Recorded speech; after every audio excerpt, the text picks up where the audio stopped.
Sir recording save कहाँ हो रही है, मुझे तो ये समझ नहीं आ रहा। पहले वाली रिकॉर्डिंग सेव हो ये रही है, इसको ये कर। डॉक्यूमेंट्स में जाएगा, डॉक्यूमेंट्स में। ठीक है, वहां पर डॉक्यूमेंट्स में देखना, वहां पर जूम का टैब मिलेगा, वहां पर मिल जाएगा तेरे को। ठीक है सर।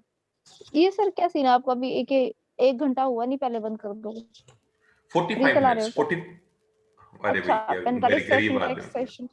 ओहो, 45 मिनट का सेशन में गरीब आदमी है भैया। बस रहने दो सर, इतना कमा रहे हो 1200 की एक महीने के लिए, खरीद ही लो। क्या क्या करना यार खरीद के। सर एक ही बात है, एक महीने के लिए 1200 की खरीद लो। कम नहीं से कम नहीं कंटिन्यू सेशन चलेगा। नहीं, थोड़ा सा ये भी हो जाता है, थोड़ा सा ब्रेक मिल जाता है 1-2 मिनट का। मैं भी पानी वानी पी लेता हूँ, वरना तो फिर चकर चकर चकर चकर वो तो करना सर ही आप है। बिना उसके ले लो। नहीं वो नहीं, तो बोल कंटिन्यू बोलो। तो वापस आते हैं जरा। व्हाट इज क्लाउड, जो कि हम लोगों ने अभी डिस्कस किया कि रिमोट लोकेशंस पर कंप्यूट रिसोर्सेज का एक ग्रुप है जो कि आपको इंटरनेट के द्वारा पे एज यू गो मॉडल के द्वारा प्रोवाइड किया जाता है, दैट इज क्लाउड। इसके बाद what is cloud computing, same वही ऑन डिलीवरी पे काम करता है, कंप्यूट रिसोर्सेज आपको प्रोवाइड करता है इंटरनेट के द्वारा, पे एज यू गो मॉडल के द्वारा। फालतू की चीज। अब why we need cloud computing, हमने काफी इस चीज पे डिस्कस किया है, पिछले 15-20 मिनट से हम लोग इसी पे डिस्कस कर रहे थे, ये हम लोगों ने राइट सर। कवर किया। इसके बाद आता है टॉप प्लेयर इन क्लाउड, यानी कि क्लाउड मार्केट में कौन कौन से ऐसे प्लेयर है जो आपको सर्विसेज प्रोवाइड कर रहे हैं क्लाउड की। देखिए आज के टाइम पर सोनिया सबसे बेस्ट जो है और सबसे टॉप लेवल पर जो क्लाउड प्रोवाइडर है वो है AWS या Amazon। Amazon जो है आपको AWS क्लाउड प्रोवाइड करता है। AWS हो गया, माइक्रोसॉफ्ट एज्यूर हो गया, गूगल का गूगल क्लाउड हो गया, अलीबाबा हो गया, VMware, ओरेकल और IBM। ये बहुत सारे ऐसे प्लेयर हैं मार्केट में जो आपको आज के टाइम पर क्लाउड की सर्विसेज प्रोवाइड कर रहे हैं। लेकिन सबसे बेस्ट जो इनमें माना जाता, सबसे बेस्ट जो है टॉप लेवल पर जो है वो फर्स्ट 3 है। सबसे टॉप पर अलीबाबा कौन सा है? पहली अलीबाबा। बार सुना। इस अलीबाबा में क्या बात कर रही है, चीन का है ये। कहाँ का?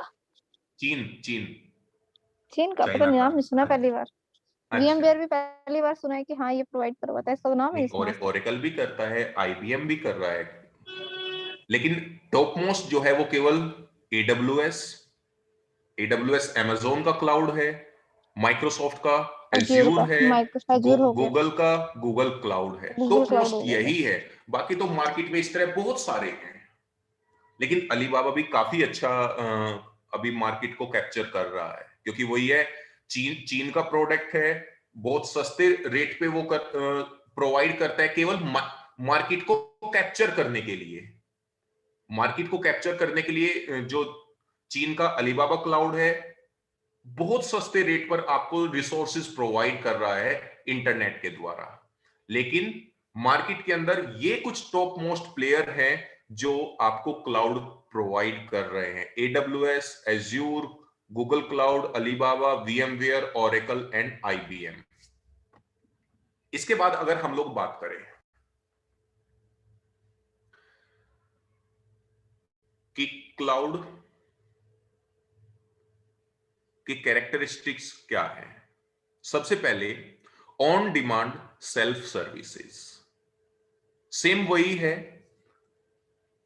जितनी आपको जरूरत है, जिन जिन रिसोर्सेज की जरूरत है उतने आप डिमांड करो और वही आपको रिसोर्सेज अवेलेबल हो जाएंगे। जहां आप कहो, जिस टाइम आप चाहो, वहां पर वो रिसोर्सेज आपको अवेलेबल होंगे। That is on demand self services. Broad network access, इसका मीनिंग है भाई, ऑन डिमांड सेल्फ सर्विस का मीनिंग है you can demand compute resources as per your requirement, यानी कि जितनी आपको रिक्वायरमेंट है उतने ही कंप्यूट रिसोर्सेज की आप डिमांड करो अपने क्लाउड प्रोवाइडर से, वो आपको अवेलेबल कराएगा। ब्रॉड नेटवर्क एक्सेस, यानी कि you can access any time anywhere when you want. जब आपको चाहिए, जहां आपको चाहिए, जिस टाइम भी आपको चाहिए, वो आपको अवेलेबल कराएगा। बस सेम वही कि आपके पास में इंटरनेट अवेलेबल होना चाहिए। स्केलेबिलिटी, यानी कि भाई मान लीजिए सोनिया जी, स्टार्टिंग में क्या होता है कि मान लीजिए मैंने 10 टीबी का स्टोरेज लिया, 1 महीने 2 महीने बाद मेरे को ऐसा लगा कि यार 10 टीबी का जो स्टोरेज है वो कम पड़ रहा है, तो मैं उसको डिमांड करूंगा कि भाई 10 टीबी को इंक्रीज करो 50 टीबी में, तो वो आपके स्टोरेज को इंक्रीज कर देगा। That is scalability. स्टार्टिंग में आपका जो ट्रैफिक है, आपके नेटवर्क का जो ट्रैफिक है, वो 5 सर्वर्स हैंडल कर रहे हैं। आपने देखा कि यार ट्रैफिक टाइम टू टाइम बढ़ता जा रहा है, तो आपने बोला कि भाई मेरे को 5 सर्वर की जगह अब मेरे को 7 सर्वर चाहिए, 7 सर्वर की जगह आपको 10 सर्वर चाहिए। कहने का मीनिंग ये है कि आप अपने रिसोर्सेज को आप अपनी रिक्वायरमेंट के अकॉर्डिंग इंक्रीज भी करा सकते हो और डिक्रीज भी करा सकते हो। That is scalability. You can increase और decrease your compute resources as per your requirement. Next आता है रिसोर्स पूलिंग। रिसोर्स पूलिंग का मीनिंग है कि आपको मान लीजिए, रिसोर्स पूलिंग का मीनिंग है कि आपने अपने क्लाउड प्रोवाइडर को बोला कि मेरे को 5 सर्वर चाहिए, इतना स्टोरेज चाहिए, इतना वो चाहिए, इतना वो चाहिए, इतना वो चाहिए। आपने इसको बोल दिया कि भाई मेरे को इतना चाहिए, आपको उसने प्रोवाइड कर दिया और आप उसे बिंदास तरीके से यूज कर रहे हो। लेकिन जब आपको उन रिसोर्सेज की जरूरत नहीं है, तो आप शट डाउन कर दो। शटडाउन होते ही आपकी जो बिलिंग है वो खत्म हो जाएगी। यानी कि अगर आपका जो कंपनी है वो 8 घंटे चल रही है, सुबह 9 बजे से लेकर शाम के 5 बजे तक रनिंग में है, तो आप केवल सुबह 5 बजे से लेकर 8 बजे तक, शाम के 5 बजे तक ही आपकी बिलिंग होगी। जैसे ही आपके रिसोर्सेज शटडाउन होंगे, आपकी बिलिंग खत्म हो जाएगी। बिलिंग खत्म होते ही, यानी कि आपको जो पे करना है सुबह 9 बजे से लेकर शाम के 5 बजे तक ही पे करना है। 5 बजते ही क्लाउड प्रोवाइडर आपके रिसोर्सेज को शट डाउन कर देगा, क्योंकि आपने टाइम ही बोला हुआ है भाई 5 बजे तक मेरे को चाहिए। तो क्लाउड प्रोवाइडर 5 बजते ही आपके रिसोर्सेज को शट डाउन देगा। आपका बिल बनना बंद, यानी कि आपको जो पे करना है सुबह 9 बजे से लेकर 5 बजे तक पे करना है। उसके बाद क्लाउड प्रोवाइडर उन रिसोर्सेज को किसी दूसरे बंदे को प्रोवाइड कर देगा। यानी कि आपको प्रोवाइड कर रहा है वो सुबह 9 बजे से लेकर शाम के 5 बजे तक। उसके बाद उसने बोला कि भाई आपका टाइम खत्म, आपके रिसोर्सेज को उसने शट डाउन किया। उसके बाद उन्हीं रिसोर्सेज को वो मेरे को प्रोवाइड कर देगा। 2 घंटे मैंने यूज किए, फिर वो शट डाउन करेगा उन रिसोर्सेज को, फिर वो किसी तीसरे बंदे को प्रोवाइड कर देगा। That is resource pooling. यानी कि सेम रिसोर्सेज मल्टीपल बंदे यूज करते हैं टाइम टू टाइम। अब ये मत सोचना कि भाई रिसोर्सेज का मीनिंग है कि सर्वर भी वो दूसरे आपका सर्वर मैं भी यूज कर रहा हूं और मेरा सर्वर दूसरा बंदा भी यूज कर रहा है। केवल कंप्यूट रिसोर्सेज यूज कर रहे हैं, लेकिन स्टोरेज यूज नहीं करेगा। ये ध्यान रखना, जहां पर आपका डेटा है वो आपको एज इट इज मिलेगा।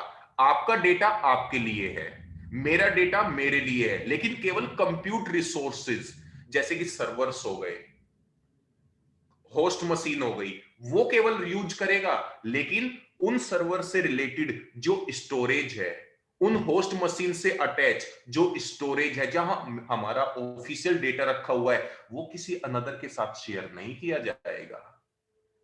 केवल कंप्यूट रिसोर्सेज शेयर किए जाएंगे दूसरों बंदों के साथ में, लेकिन जो स्टोरेज है वो नहीं किया जाएगा। दूसरी चीज, यहां पर एक चीज ध्यान रखना, आगे तक के लिए मैं आपको बता रहा हूं, जब आप किसी भी इंस्टेंस को, अब इंस्टेंस वर्ड आया, सोनिया ध्यान रखना, जो हम लोग वीएमवेयर के अंदर जो कंप्यूट बनाते हैं उसको बोलते हैं हम लोग वर्चुअल मशीन। ओरेकल के अंदर जो हम लोग बनाते हैं उसे बोलते हैं हम लोग वर्चुअल मशीन या वीएम। एडब्ल्यूएस के अंदर, एडब्ल्यूएस कंसोल में जो हम लोग वर्चुअल मशीन बनाएंगे उसे हम लोग वर्चुअल मशीन नहीं बोलते, होती भाई वो वर्चुअल मशीन ही है, लेकिन उसको बोलते हैं हम लोग इंस्टेंस। ध्यान रखना, जब भी इंस्टेंस वर्ड में यूज मतलब कर, हाँ जी, मतलब ये कहना जो VMware के ऊपर हम मल्टीपल ऑपरेटिंग सिस्टम इंस्टॉल कर रहे हैं कि वर्चुअल मशीन बना रहे हैं, हाँ सेम एज ये इसमें आता है सेम वेदस। उसी, बिल्कुल। मैं आपको एक एग्जांपल दे, नहीं मेरे इस लैपटॉप में नहीं है, हम लोग ओरेकल वर्चुअल बॉक्स के अंदर वर्चुअल मशीन बनाते हैं हम्म ना, हम्म। उसे हम लोग जब ओरेकल के अंदर बना रहे हैं तो वर्चुअल मशीन बोलेंगे, लेकिन उसी वर्चुअल मशीन को जब हम लोग एडब्ल्यूएस कंसोल में बनाएंगे तो उसे वर्चुअल मशीन नहीं बोलेंगे, उसे हम लोग बोलेंगे इंस्टेंस। इंस्टेंस। लाइक वो ठीक बोलते हैं ना पर्यायवाची। अब भावना समझ गई? है, यस सर, हाँ जी हाँ जी हाँ जी।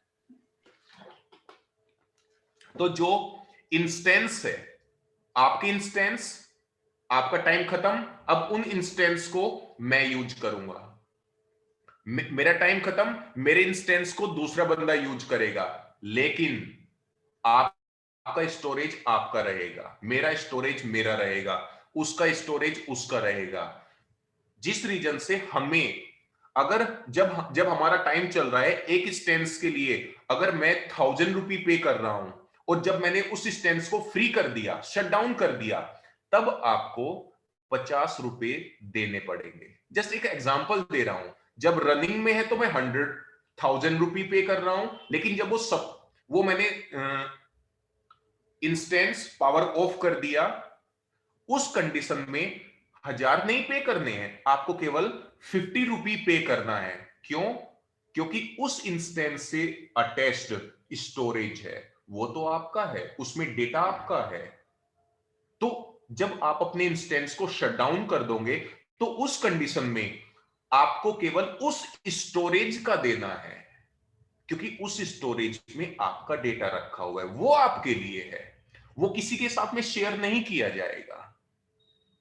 तो यहां पर हम लोग वापस आते हैं, ज्यादा डिटेल में नहीं जाएंगे, फिर बोलेंगे कि सर ये मेरा ऊपर से जा रहा है। तो रिसोर्स पुल, वैसे ज्यादा तो ये तो नहीं हो गया रहा है ही ना? ऊपर से, दिमाग के ऊपर से गया ये। हाँ, तो मैं सिंपल सा बता देता हूं, रिसोर्स पुलिंग का मीनिंग है कि रिसोर्सेज, बहुत सारे कंप्यूट रिसोर्सेज, वो आपको भी प्रोवाइड किए जा रहे हैं, वो मुझे भी प्रोवाइड किए जा रहे हैं, वो और को भी प्रोवाइड किए जा रहे हैं। अब ऐसा तो नहीं कि एडब्ल्यूएस केवल आपको ही सर्विस दे रहा है, भाई वो मुझे भी दे रहा है, इसी तरह वो बहुत सारे बंदों को दे रहा है।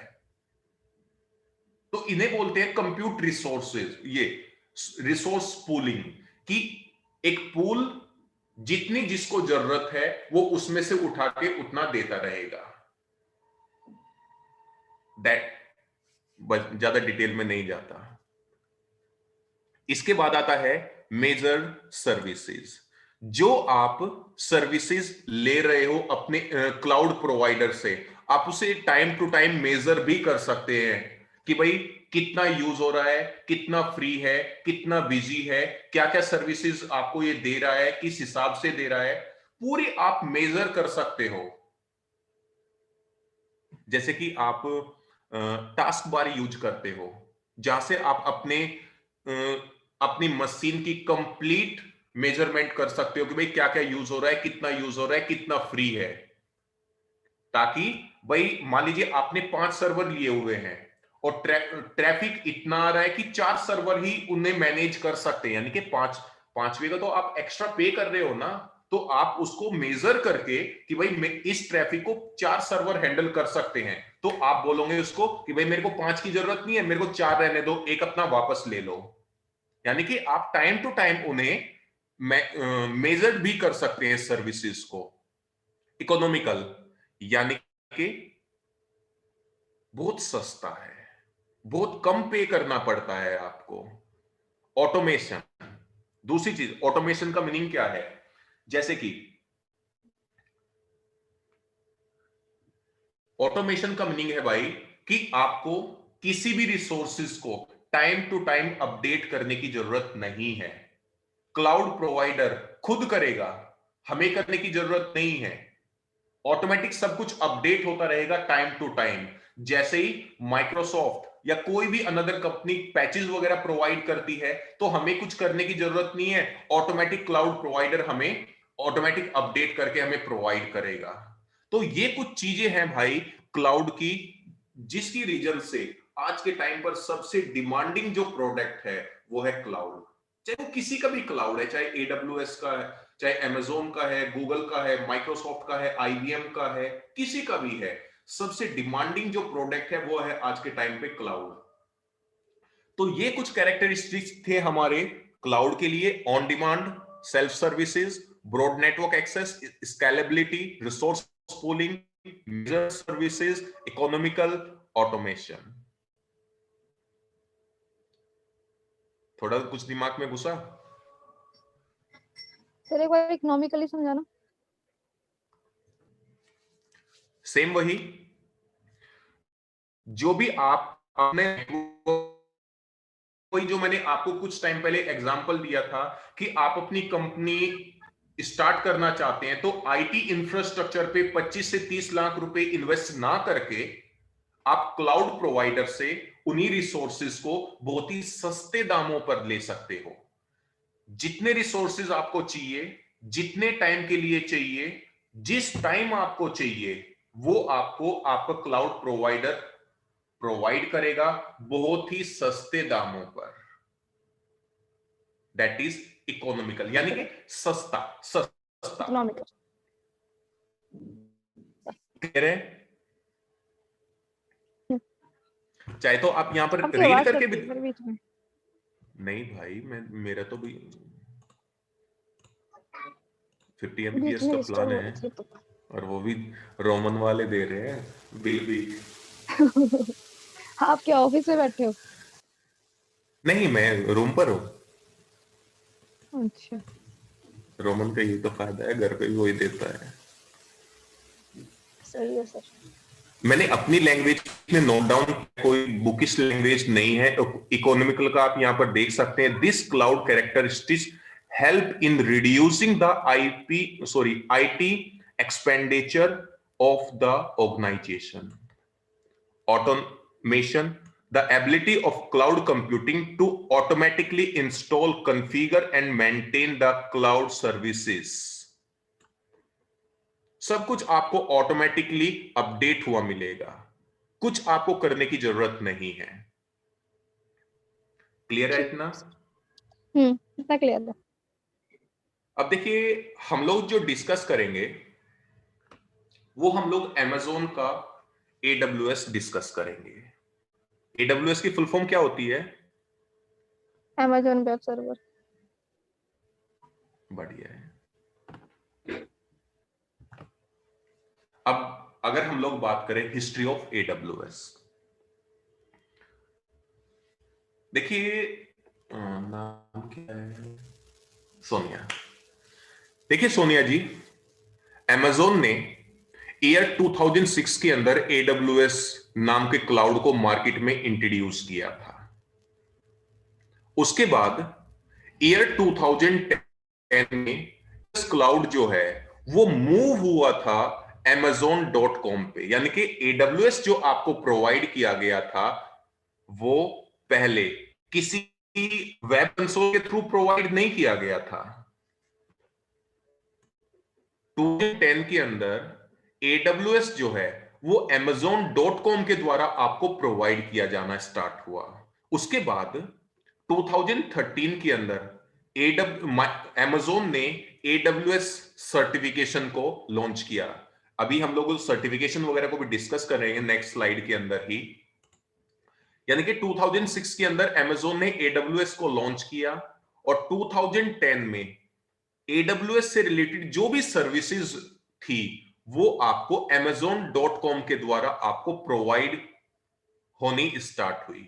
इसके बाद ईयर 2013 में Amazon ने AWS सर्टिफिकेशन को भी लॉन्च किया। इसके बाद आता है ईयर 2015 और 16, जिस ये 2 साल यानी कि 15 और 16 के अंदर AWS को बोलते हैं ना कि बहुत ही ज्यादा बूम आया मार्केट के अंदर। 2015 के अंदर इसका जो टोटल टर्नओवर था वो था 4.6 बिलियन ईयर 2015 के अंदर, लेकिन 2016 में इसका टर्नओवर 2015 के मुकाबले जस्ट डबल हुआ, just double, that was 10 billion. ये प्रॉफिट था इसका। ये 2015 में था 4.6 बिलियन और 2016 के अंदर हो गया इसका प्रॉफिट जस्ट डबल, बोले तो 10 बिलियन। इसके बाद 2019 तक Amazon जो AWS के द्वारा हमें टोटल 100 क्लाउड सर्विसेज को प्रोवाइड कर रहा था, लेकिन ईयर 2021 के अंदर ये अराउंड 200 क्लाउड सर्विस को हमें प्रोवाइड है। ईयर 2021 की मैं बात कर रहा हूं, ईयर 21 की। आज के टाइम पर AWS जो है वो हमें अराउंड 200 क्लाउड सर्विसेज प्रोवाइड कर रहा है। ये कुछ हिस्ट्री है AWS के बारे में, चाहे तो आप डायरेक्ट गूगल पे भी सर्च करके इसके बारे में और भी ज्यादा डिटेल में ले सकते हैं, लेकिन अगर मोटा मोटा हम लोग देखें तो यही कुछ इस कि भाई 2006 के अंदर ये लॉन्च हुआ था, 2010 में AWS Amazon.com पे मूव हुआ, 13 के अंदर AWS सर्टिफिकेशन को लॉन्च किया Amazon ने, 2015 का इसका जो इनकम था वो 4.6 बिलियन था, 2016 में 10 बिलियन हो गया, जस्ट डबल। 19 आते आते ये आपको 100 क्लाउड सर्विसेज प्रोवाइड कर रहा था, लेकिन ईयर 21 के अंदर ये अराउंड 200 क्लाउड सर्विसेज आपको प्रोवाइड कर रहा है। तो ये जस्ट एक हिस्ट्री है AWS वगैरह के बारे में, चाहे तो आप इसको और भी डिटेल में ले सकते हैं।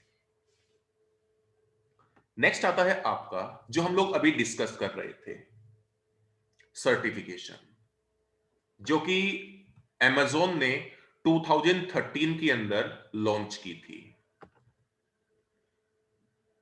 देखिए Amazon जो है AWS से रिलेटेड हम लोग को 3 टाइप की सर्टिफिकेशन प्रोवाइड करता है।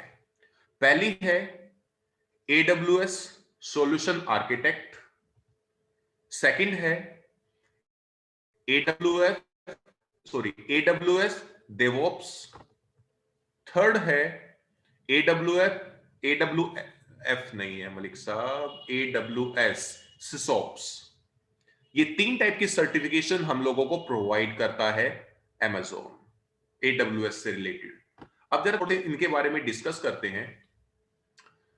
देखिए, अगर कोई भी बंदा अपना क्लाउड के अंदर कैरियर स्टार्ट करना होता है तो सबसे स्टार्टिंग पॉइंट जो होता है वो होता है AWS सॉल्यूशन आर्किटेक्ट। जैसे कि हम लोग अपने सर्वर्स लाइन के अंदर ले सिस्टम एडमिनिस्ट्रेटर, अगर मैं अपने सर्वर लाइन के अंदर लूं तो हमारी सबसे पहली जो स्टार्टिंग पॉइंट होता है, मैं नेटवर्क इंजीनियर, हार्डवेयर इंजीनियर की बात नहीं कर रहा हूं, मैं सर्वर लेवल की बात कर रहा हूं। सर्वर लेवल पर जो हमारा सबसे पहली जो स्टेज आती है या प्रोफाइल जो आती है वो आती है एडमिन। इसी तरह एक सेकेंड जरा, हेलो, आवाज डिस्टर्ब हो रही है, कुछ समझ नहीं आया। एक सेकेंड, अभी आ रही है? ठीक है, हाँ, ठीक अभी है। आनी चाहिए। हाँ। ठीक है, तो अगर कोई भी बंदा अपना कैरियर सर्वर लेवल से स्टार्ट कर रहा है तो उसकी जो सबसे पहली जो प्रोफाइल आती है सर्वर के अंदर वो आती है सिस्टम एडमिन की। मैं हार्डवेयर इंजीनियर, नेटवर्क इंजीनियर की बात नहीं कर रहा हूं, मैं सर्वर की बात कर रहा हूं। सर्वर लेवल पर जो सबसे पहली प्रोफाइल होती है वो होती है सिस्टम एडमिन। इसी तरह सोनिया जी, अगर कोई भी बंदा अपना कैरियर AWS क्लाउड के अंदर स्टार्ट करना चाहता है तो उसकी सबसे पहली जो प्रोफाइल आती है वो आती है AWS सॉल्यूशन आर्किटेक्ट। सबसे पहली जो सर्टिफिकेशन है AWS के अंदर वो है AWS सॉल्यूशन आर्किटेक्ट। अब इसके अंदर भी, यानी कि प्रोफाइल है, अब इसके अंदर AWS सॉल्यूशन आर्किटेक्ट के अंदर भी दो सर्टिफिकेशन है, एक है एसोसिएट और एक है प्रोफेशनल। आप कभी भी डायरेक्ट प्रोफेशनल सर्टिफिकेशन नहीं ले सकते। जिस तरह अगर कोई बंदा CCNP की सर्टिफिकेशन लेना चाहता है तो वो डायरेक्ट नहीं ले सकता, उसे सबसे पहले CCNA की सर्टिफिकेशन लेनी पड़ेगी, देन उसे CCNP की मिलेगी।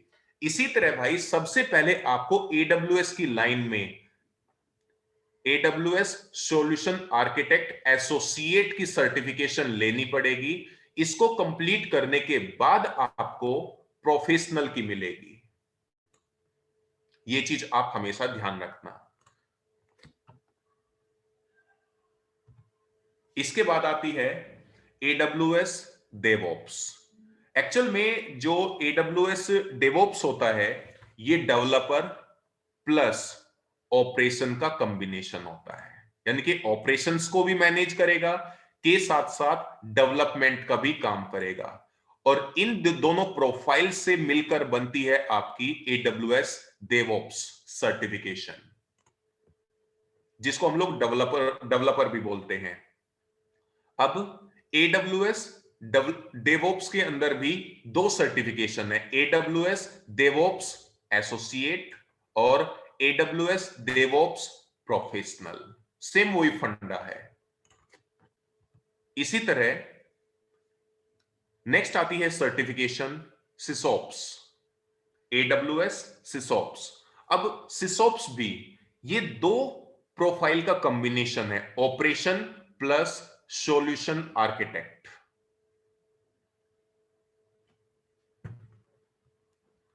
इसके अंदर भी दो सर्टिफिकेशन है, AWS SysOps associate, AWS SysOps professional.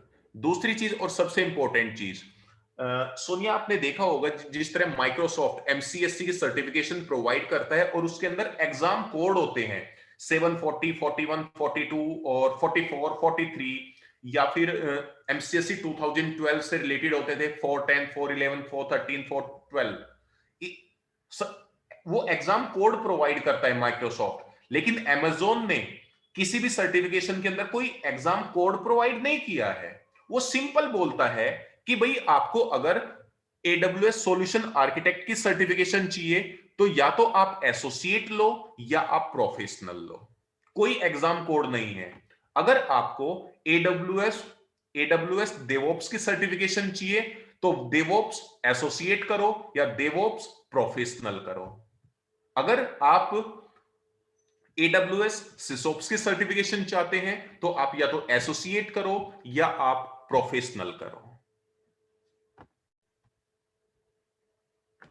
Sonia मेरी आवाज आ रही है? अब तो डिस्टरबेंस नहीं हो रहा है ना? नहीं सर। ठीक है, मैंने कुछ डाउनलोडिंग पे लगाया हुआ था। सर्टिफिकेशन से रिलेटेड कोई डाउट है? नहीं सर। चलिए, अभी 8:15 होने वाले हैं, क्या हम लोग कंटिन्यू करें? नहीं सर, बस बहुत पढ़ लिए। कोई दिक्कत नहीं है, कोई नहीं है। पास पास सास आ गया पहुंचे यार।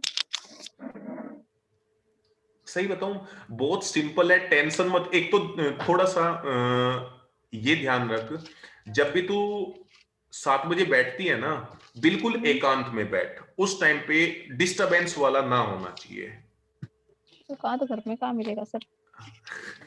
खा जाऊं मैं। ये तभी बोला था ऑफिस में करवा दो यार, क्या करो। हाँ हो रही है, बस कर रही, लास्ट है। चलो ठीक है, चलो ठीक है, बाद में बात करते हैं। ठीक है, ठीक है सर, चलिए ठीक।